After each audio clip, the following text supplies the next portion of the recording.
Just give me your name and spell your last name, and tell me your title. Edward A. Hinz, Jr. And it's spelled?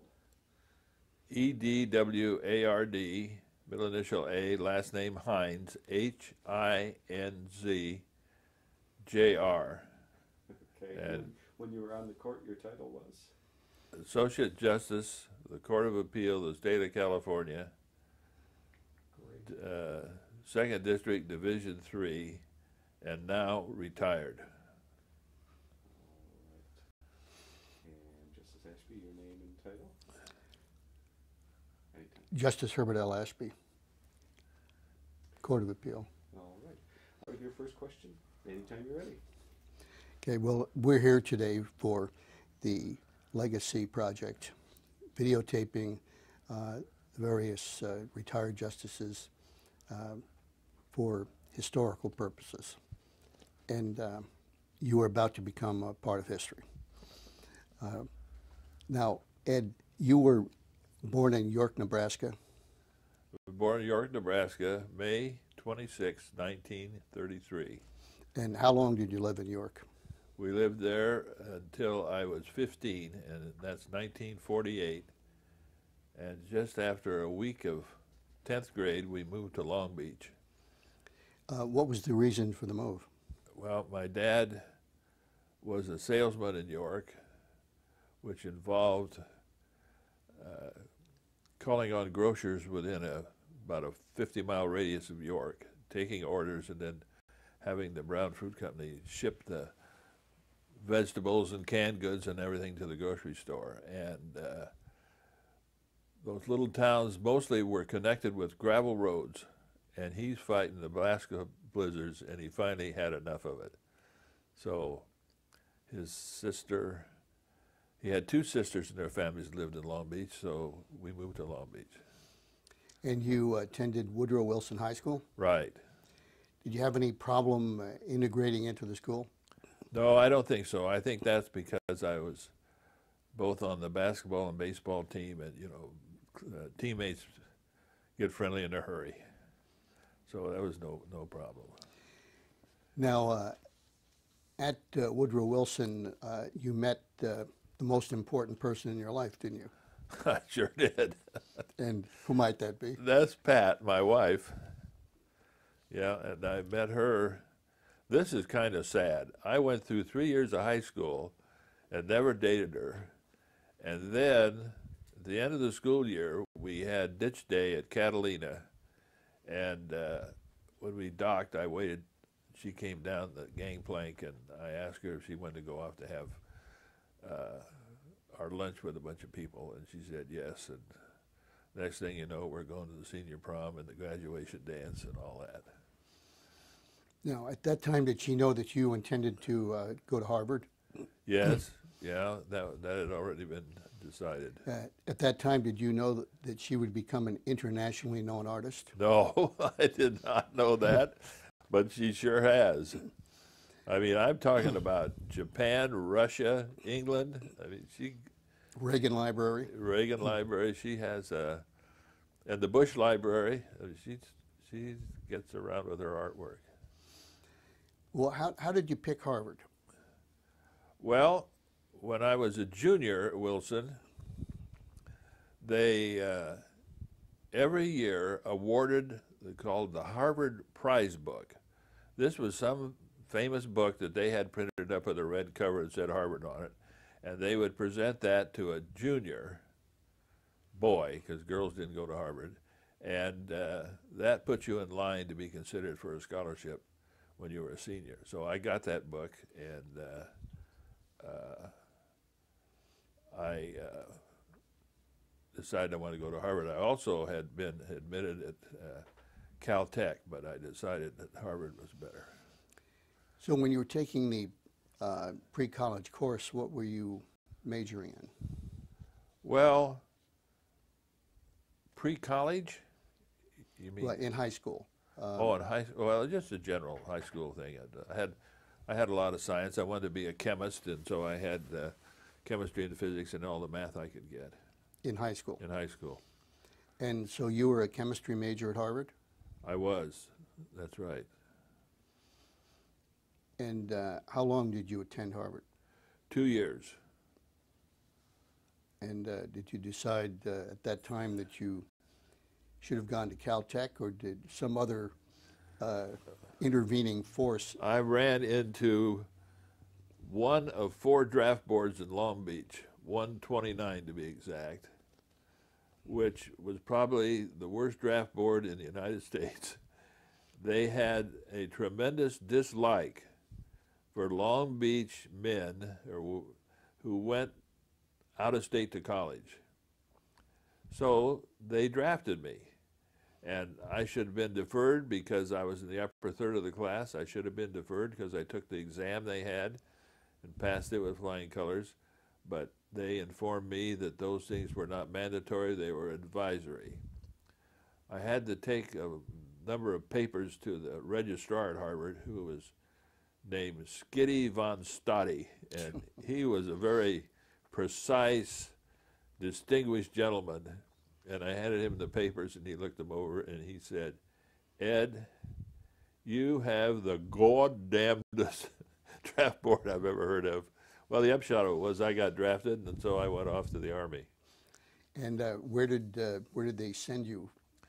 I went to Fort Ord for basic training, 8 weeks, and about the last day of that, when I was looking forward to 2 weeks leave and then not looking forward to 8 weeks of advanced infantry training, they called me to the day room and said, "You're going to Fort Monmouth to signal school for 6 months." So I was happy to do that.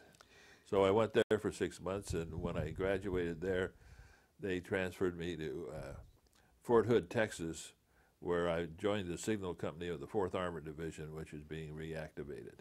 And what were your duties? Well, we repaired field radio. And a field radio is any radio that 4 men can pick up. So we had everything but big installations. Has this training helped you any in the rest of your career? Not really. Okay, when you got out of the Army, that was what year? 1955. In September. September of 55. And you went back to school? Well, what happened was I was going to be released. 2 years would be up about the 18th of September, and I was going to go to UCLA, and the first day of classes was the 20th of September, as I recall. And so I came home 2 months early, and Pat and I got married, so we wouldn't have to worry about a honeymoon when I should be in school. And then when I came back home 2 months later, I started at UCLA, and that's where I stayed. Now, just detouring from school for a moment, in your marriage, you had 2 children, is that correct? 2 boys, yes. Edward and Stephen. Right. What are they doing now? Ed is the number 2 clerk at the Norwalk Courthouse with the Superior Court. And Steve is a civil engineer, and he is with U.S. Highways. He's been with them, 18 years, 20 years. And his current job is he's the head engineer for all of the U.S. Highways projects in the state of Alaska. So he's got a big responsibility. And so he's not living in Washington near Portland anymore? Oh, he lives in Vancouver. That's where his office is, Vancouver, Washington. But he flies to Alaska probably 4 times a month. Okay, so now you're at UCLA studying chemistry.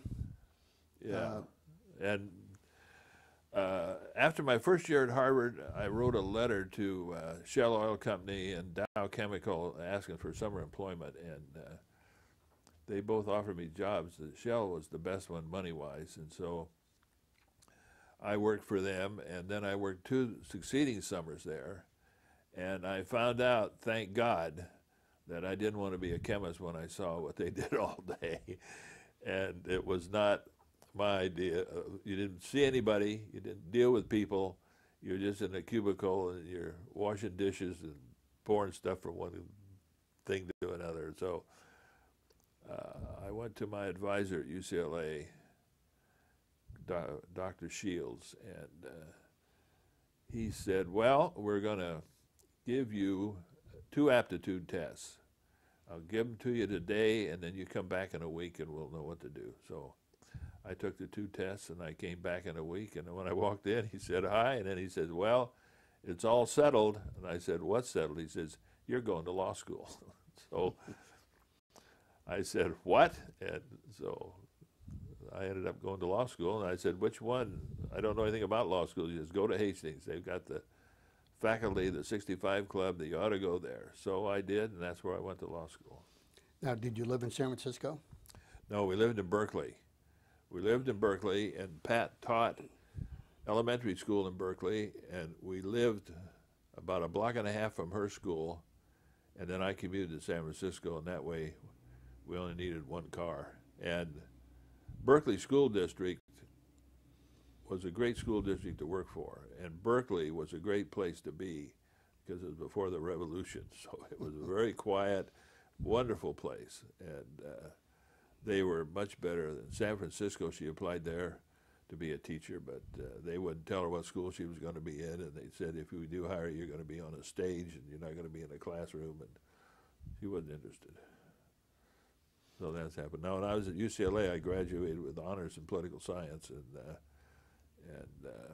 went on to law school. What was your favorite subject in law school? Criminal law. I can see a real consistency here. Yeah. And you were a member of Order of the Coif. Yes. Were you on the law review? Yes, I was. Our law review came out 4 times a year, and I was an editor of one of the issues. And in that capacity, did you meet anyone who had any influence on your future as far as your actual legal career? Well, yes, that was very fortunate. My issue was on government regulation, and the source for people to write those articles was the Attorney General's office. So I went to the San Francisco Attorney General's office, met Ted Westfall, who was the chief of almost everything, and got along real well with him. And when we got through, he said, well, you know, you ought to think about applying to the AG's office for employment. He said, the only thing is we don't have any vacancies in San Francisco, but there's 2 in Sacramento. And I said, okay, I'll do it. So I did, and that's where I got hired. And when you were hired in Sacramento, what was your assignment? Well, Ed Bernard was in charge, and he said, well, Ed, I've got 2 vacancies. You can have your choice. One is fire suppression. I said, what is fire suppression? He said, that's where the state sues somebody who started a fire, got out of control, and the state forestry had to come in and put out the fire. So we sue them for the cost of putting out the fire. And the other one was criminal law. And I said, I'll take criminal law. Well, in criminal law, how many years were you in the division? I was in the division 13 years. And any interesting or notable assignments, or? Well, I went up through the chairs of various steps, and the last year plus I was chief assistant criminal, and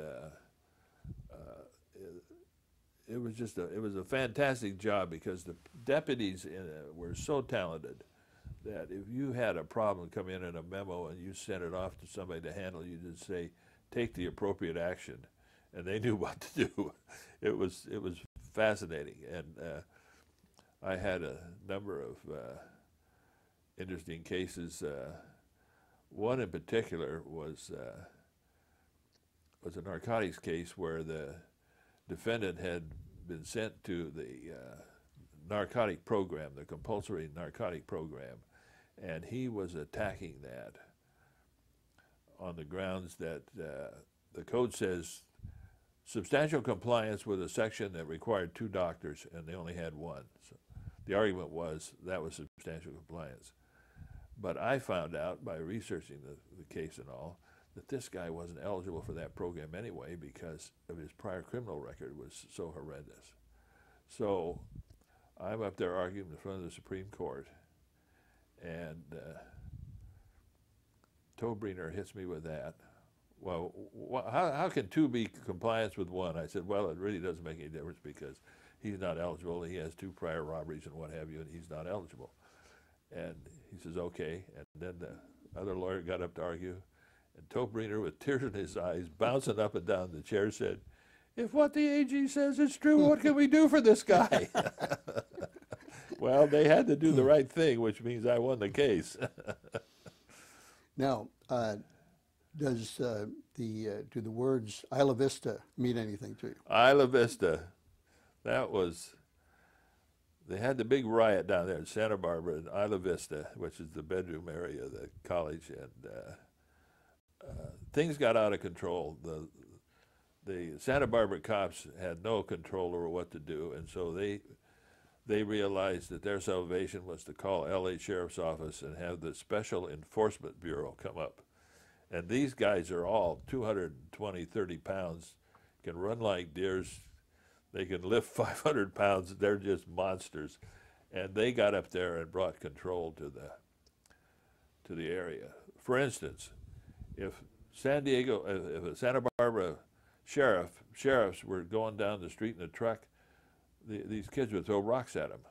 Well, they'd stop the truck and they'd chase them. The sheriffs would chase them until they got on their property, and then they'd stop.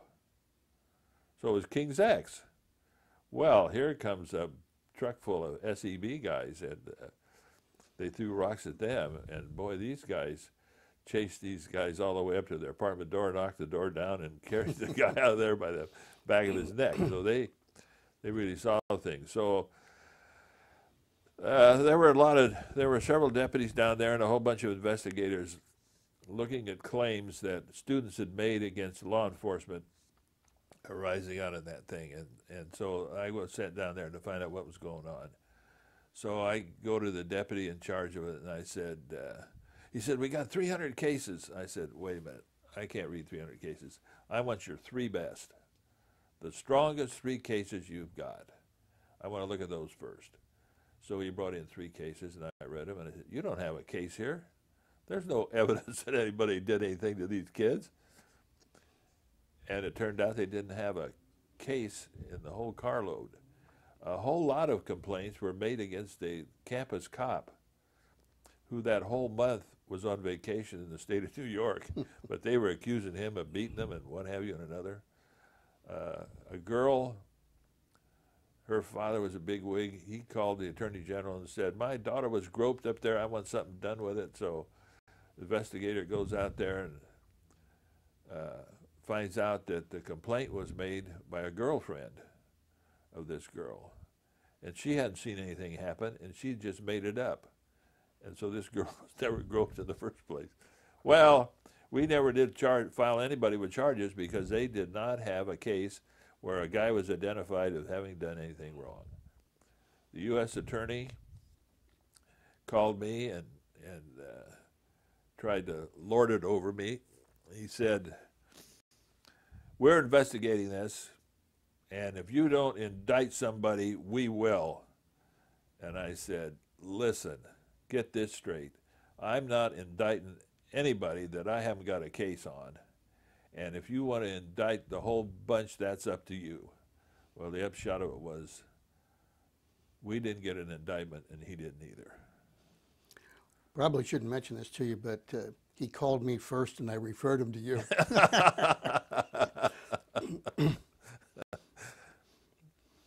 Now, who was the Attorney General at this time, at the time of Isla Vista? Oh, that was Ewell Younger. Any other notable cases that you worked on? Well, I had a were number of involved death in? penalties, and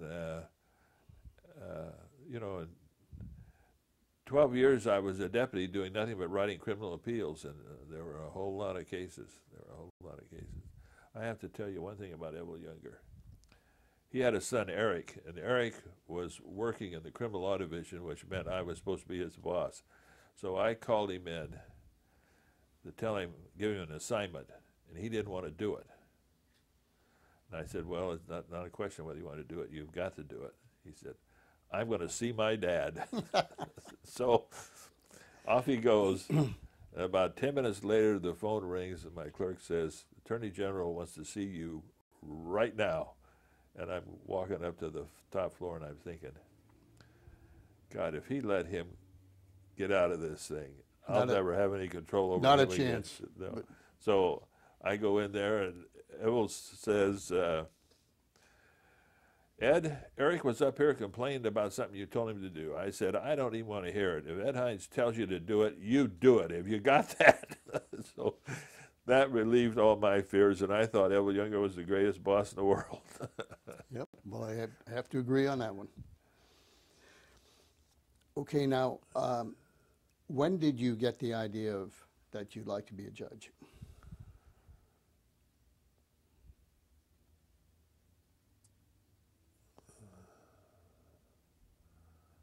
Well, you know, I don't really know. I don't really know when that was. I can't answer. When did the when was the subject raised to you from the standpoint of your filing, applying or trying? Whether I should apply? Yeah. Well, I had a great mentor who gave me strong advice, and that was Herb Ashby. So that's where I got the information about what I should do and how I should do it. And that same good advice followed me to the Superior Court and to the Court of Appeal, and also to become Chief Assistant Attorney General. So when you have an advisor of that capability, there's not much you can't get done.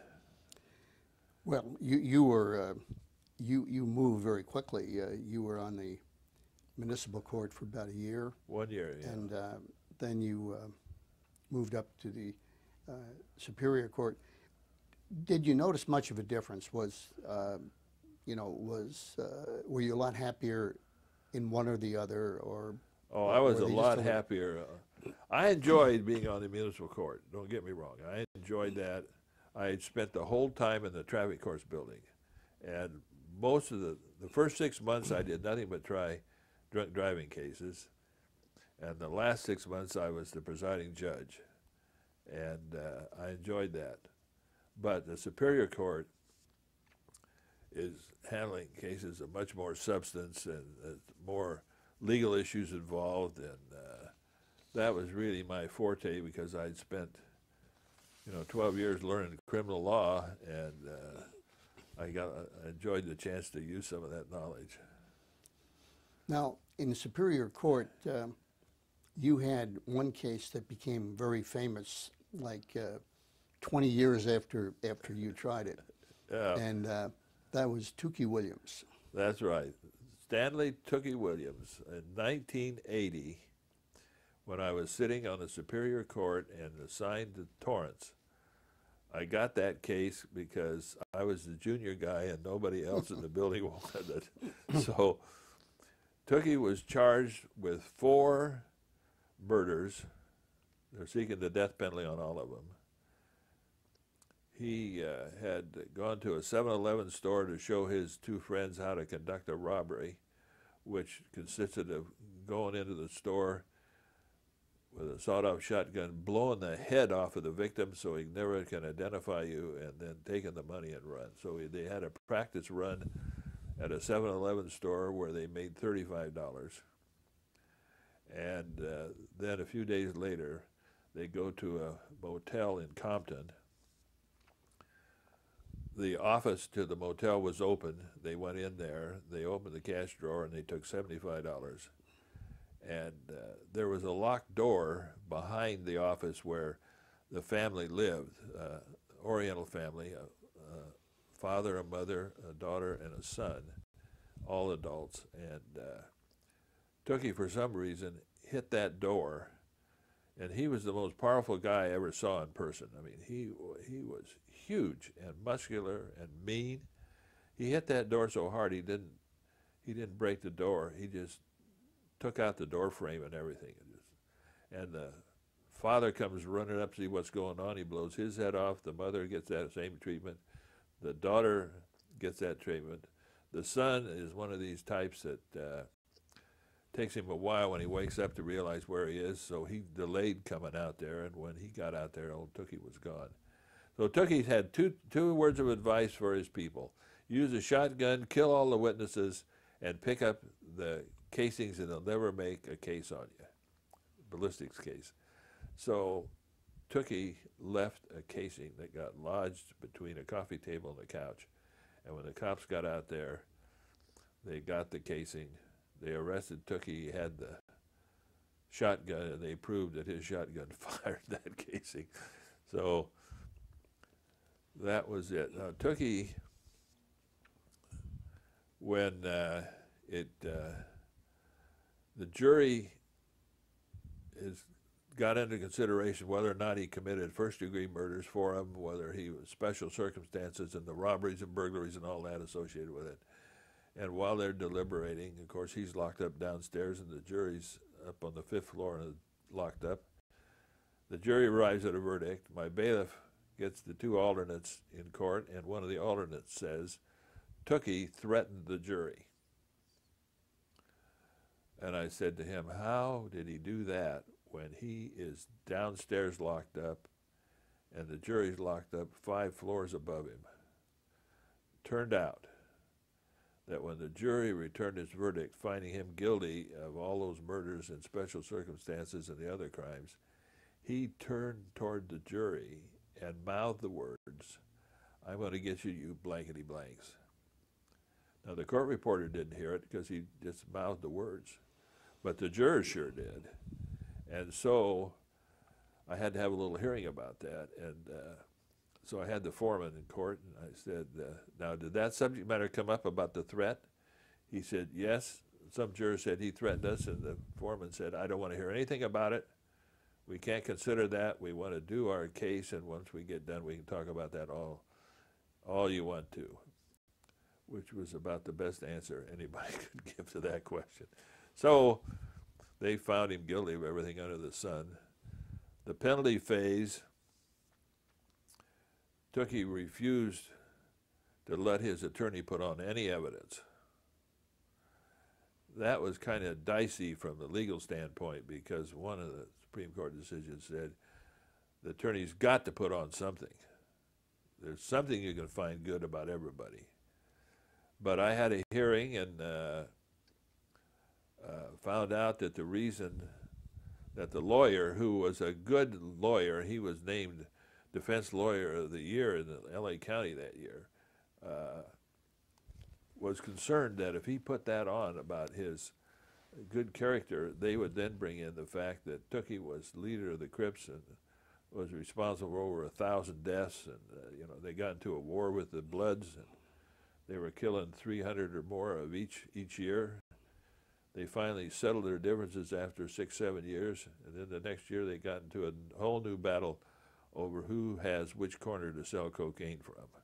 So Tookie was responsible as leader of the Crips for LAPD thinks over 1,000 murders.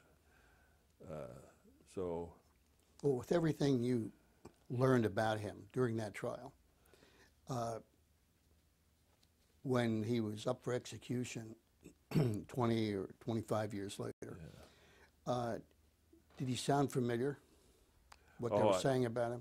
Yeah, well, the people that were supporting him were, I'm going to use the word dishonest. That may be a little strong, but they made him look like a choir boy, or tried to. And one of the big factors was this. They have the Nobel Prizes in Sweden. Any member of the Swedish legislature can nominate anybody in the world for any Nobel Prize. And they're nominated. They may not make it, but they're one of the nominees. So this woman, who was anti-death penalty, nominated Tookie for Nobel Prize for Literature. First for peace, Nobel Peace Prize, along with Ralph Brudge. Nobel Peace Prize, because he had allegedly written books telling kids not to commit crimes. Well, that was all hocus pocus. And she nominated him 3 years in a row, twice for the Nobel Peace Prize and once for the Nobel Prize for Literature. But they made it sound like here was a Nobel Prize winner that was being cast. And here's one other factor that's just atrocious. From the time that I pronounced 4 death penalties on this guy, it took the California Supreme Court 7 years to decide that appeal. They argued the case, and Rosebird was on the court, and they couldn't find anything that they could reverse it on. But Rosebird came up with some new theory, so they sent it back to the attorneys to brief that issue and bring it up for argument. They did that 4 times. The 4th time they sent it back, Rosebird had gotten voted out of office. So when it came up the 4th time, they affirmed the conviction.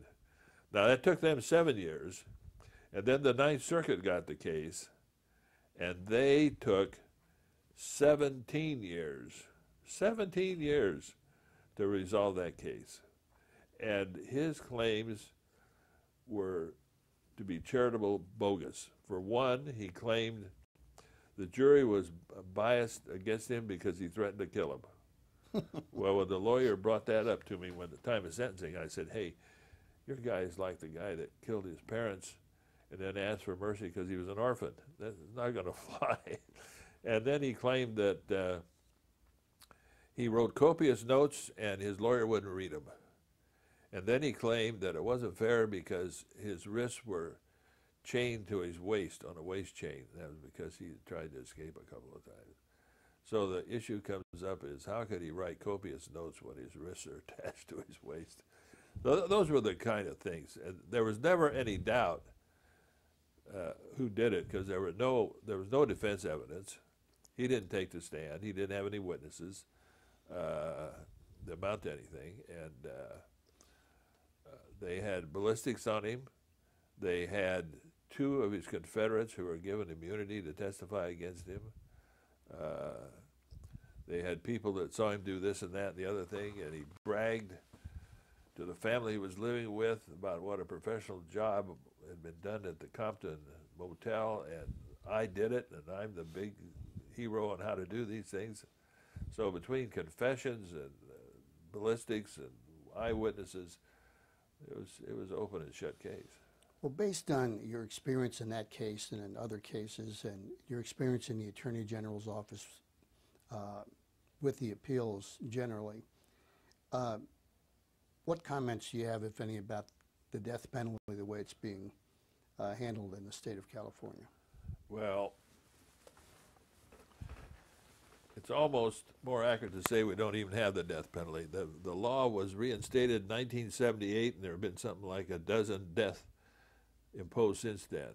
Today, and I just checked this before I came here today, right now there are exactly 660 people on death row waiting for their appeals to be decided. 660. And we don't even execute 1 a year, not over 1 a year. But say they did 5 a year. Well, that's 120 years or better before they could even get rid of the backlog, and the cases are coming in faster than they're doing them. So it's atrocious. Right now, there are more people dying on death row from old age than from the death penalty. They have hundreds of cases where the Supreme Court claims they can't find lawyers to represent them. Well, that's hocus pocus. You've got to get lawyers assigned to those cases. You wait 10 years to get a lawyer, and the appeal's 10 years old before you even get serious about it. So I think it's just atrocious, and here's my concern. Back when Donald Wright was Chief Justice of California, they had a backlog of about 100 death penalty cases. And it was a tremendous burden. So what did they do? They ruled the death penalty unconstitutional on bogus grounds. I mean, it was quickly reversed by the people and amending the Constitution, but he reversed those 100 cases, which meant every one of those defendants could no longer get the death penalty, including Manson. Can't get the death penalty. Those cases all then were shipped out of the Supreme Court to the courts of appeal because they did not involve the death penalty. And I'm concerned that that's going to happen in California when some federal court says 120 years is too much, and God knows what it'll do. And if they end up throwing out the death penalty for 660 of those people, that's chaos. Considering your background as a chemistry major, can you think of any way that it would be possible to create a lethal injection that would be not cruel and unusual so that they can have an execution? I'm sure that. Now here's something I don't understand at all. Those people that were given the death penalty before they provided for the alternative of lethal injection passed legislation to give that inmate a choice. If he wanted to have an injection, they would do that instead of gassing him. Now, some federal judge decides that you can't do that. So why don't they gas him? Why are we waiting? Well, do they still have the alternative? Is there still a choice? I think so. Well, what if the inmate chooses lethal injection, but with the condition that he not feel it, that it not be painful? Well, I don't know. I don't think he has any say in that. I think they just ought to, if he is selecting an alternative that is not available, then use the one that is available. What do you think about doctors taking the position that they can't be involved in this because it's their mission to save lives? Well, that's I don't understand that at all. I just don't. They're part of the public. They've got a duty to follow the law. They're needed in the medical field, and their advice is needed. They ought to be more than willing to provide it. Of course, if the individual doctors wanted to, the medical association would then hold them to be in violation of their standards. Isn't that correct? Well, I don't know. I think if that became a problem, we ought to get the legislature to change it. Okay. Any comments concerning other current problems facing the judiciary? Well, I have a sense that we're in an era, and it's grown in the last 10 years, where the courts are trying to become the public's buddies. They want to have all this social interaction and all what have you. And I think a certain part of the integrity of the judicial system is that the judges are above this. And they have a certain amount of mysticism, and that lends to the strength of their opinions, and we ought to be stressing that. Another thing that concerns me is I have never heard anybody in authority say, we have got to do a better job trying cases. I mean, California is notorious for having a judge handle a case that has no business handling the case, and a fiasco results, and nothing is ever done. In fact, one famous case, the judge refused to properly instruct the jury. It was crucial to the case, and there was no discipline. There was no nothing. No one ever even commented about it. They just let them go their way. And I think part of the judicial system is that we ought to be improving our performance, and we ought to work at it. And that doesn't mean having coffee clatches with local merchants. Well, do you have any words of advice to the courts or to society about the legal system and improvements that there might be, or Well, I think one thing, and there are a lot of good judges. Don't get me wrong. There are a lot of good judges. It's just too bad that some of those don't get on these high-profile cases. Really talented judges that know what they're doing. I mean, they had good judges on Manson. That didn't turn into a circus. They handled that. And Chuck Older and Bill Keane was on there, and all those guys. They knew how to handle a case, and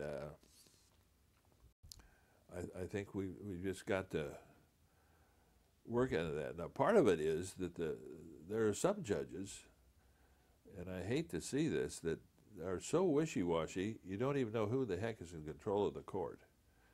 I mean, there's some, and I've run into them, who say, and if you want to avoid being reversed, just give the defendant everything he wants. Well, what kind of a judge would do that? You got to call the case the way it is and not worry about whether you're going to get reversed or not. In fact, one of my Superior Court colleagues says, don't worry about getting reversed. The appellate court has a constitutional right to be wrong. So you probably don't like that saying as much as you did before you were on the court, but do you have anything else you'd like to say about not only this, but anything else, things that are happening today, well, music? I'd like to comment a little bit about my experiences on the Court of Appeal. I was in a very active division, and a lot of really opinionated people, and they talking about. You could repeat that question, please. I doubt it.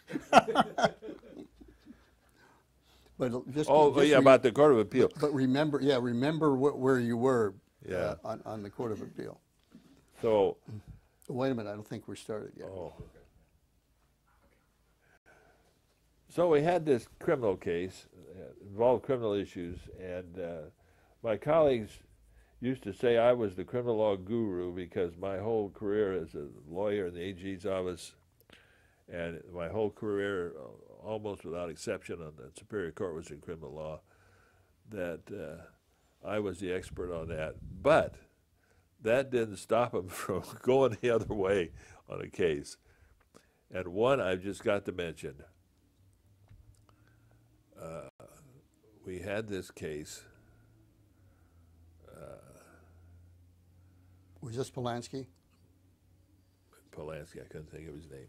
Polanski, had raped this girl, a young girl, and he had been convicted, and he fled to France, and they could not extradite him from France because the extradition treaty with France provides that a French citizen in France cannot be extradited anywhere. I mean, it's ludicrous, but that's the way it is. So after a number of years, she got around to suing him, and she sent to him a bunch of interrogatories she wanted answered, and he took the Fifth Amendment, said, I'm not going to answer them, and so the issue came up to the Court of Appeal, and my colleagues came up with this. If a private lawyer asks a potential defendant a question about any subject matter, he has to answer it, and he gets immunity. From prosecution? Yeah, immunity for answering the question. And I said, you can't do that. You can't have a private lawyer decide who gets immunity. That's a job usually for the DA with the court's approval. It's not something that you can just willy-nilly. And they said, well, give me an example. And I said, well, suppose the lawyer says to the guy, after you shot him, where'd you throw the gun? In the lake. And they find the gun in the lake. Well, you can't use it. I said, well, that's baloney. Why should he insulate that defendant by asking him a question like that? Well, so they wrote the opinion, and I dissented. And you talk about a firestorm. It was unbelievable. 6 or 7 DA's offices in California wrote petitions for rehearing. The DA's Association wrote it. The Attorney General's office wrote one. And the U.S. Attorney General wrote one. So they granted a rehearing. Now, we're all in court. We're going to hear oral argument on the rehearing. It's the turn for the U.S. Attorney to stand up. And he is a big wheel from Washington, D.C., and he stands up and he says, may it please the court, I'm so-and-so, chief assistant, whatever, U.S. attorney. He said, I am sure that you are aware that we are not allowed to appear in state courts unless the Attorney General personally approves of it. And I might say in this case, he readily approved of it. Well, of course, they were in full retreat and they rewrote the opinion. But that could have been saved if they just would have listened. Any softer cases, kittens, oh, things God, like that? the famous cat case. This one, this is Narcotics was the name of the case. This woman was renting or leasing, I don't know, one or the other, a place in a big apartment complex. They had a provision in the contract. No pets, except you could have a bird in a cage, but no cats, no dogs, no nothing. She had a cat. The homeowners told her to get rid of the cat. She wouldn't do it. They assessed damages against her. She still did it. They assessed damages against her, and she finally came to court. And she wanted that thrown out on the grounds that that was a violation of her rights as a homeowner to have a cat. So we're sitting around discussing the case, and I'm saying, well, you know, she signed this thing. She knew what she was signing. It said no pets, and pets bother people, and they don't want to be around that. So if she wants pets, she should go to an apartment complex where you can have pets. And one of my colleagues said, oh, poor Mrs. Marstad.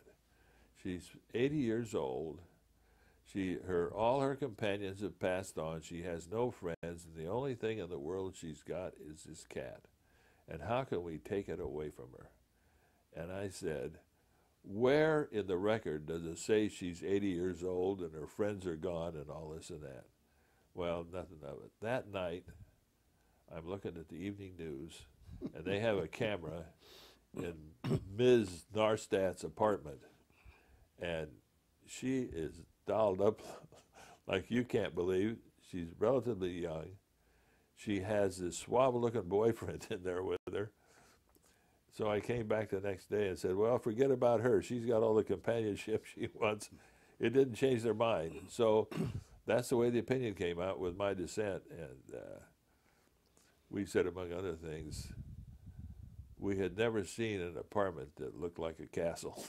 They claimed that home was their castle. The Supreme Court reversed them, thank God, with one dissent. Armand Arabian said she should have the cat. So wasn't he in your division prior to? Oh, I took his place when he went to the Supreme Court. I came in for Armand. Well, I guess the way things have changed now, the lawsuit would be filed for the rights of the cat. It probably would be. Okay, anything else, or do we say good night? Well, I just want to say that I enjoyed the Court of Appeal. I consider that the greatest job there is. I just enjoyed every minute of it. My colleagues were great. We got in some heated arguments, but at all times we were always friendly. There was no personal animosity. And, it was a good place to be, and I wouldn't have traded for anything. It solved the big bugaboo I had with the trial judge, which is jurors. And I'm going to tell you one last one before I quit. I had this case. We recess at noon. I order everybody back at 1:30. 1:30 rolls around. We got all the jurors. We got the alternates. We got the attorneys, the witnesses. We got everything but one juror, Mrs. Smith. That's not her name. I don't remember what it was, but she was an elderly lady, and she wasn't there. So we sat in the courtroom waiting for her. At 2:30 instead of 1:30, she walks in the door. I said, Mrs. Smith, what happened? She said, it's too horrible to talk about. I said, well, you're going to have to tell me because I've got to know what happened. She said, well, I was in this shoe store and I couldn't make up my mind which pair of shoes to buy. So I told her I was going to take that. That's okay, but if it happens again, you're going in that lockup, and we will have you there from 12 to 1:30 so we know where you are at 1:30. Well, I never had any more trouble with jurors. Is there any question that I haven't asked you that you would like to answer? Well, I think that number one, Neville Younger was one of the greatest guys I ever saw, and he was a tremendous boss, and he would never criticize you in front of others. He had great confidence in what you were going to do and let you do it, and he supported you to the hilt. And the same thing with Justice Ashby, who was my boss in the AG's office when he was chief assistant and I was a deputy. So I was very fortunate. Thank you, Justice Hinz. Thank you. And that will conclude this interview.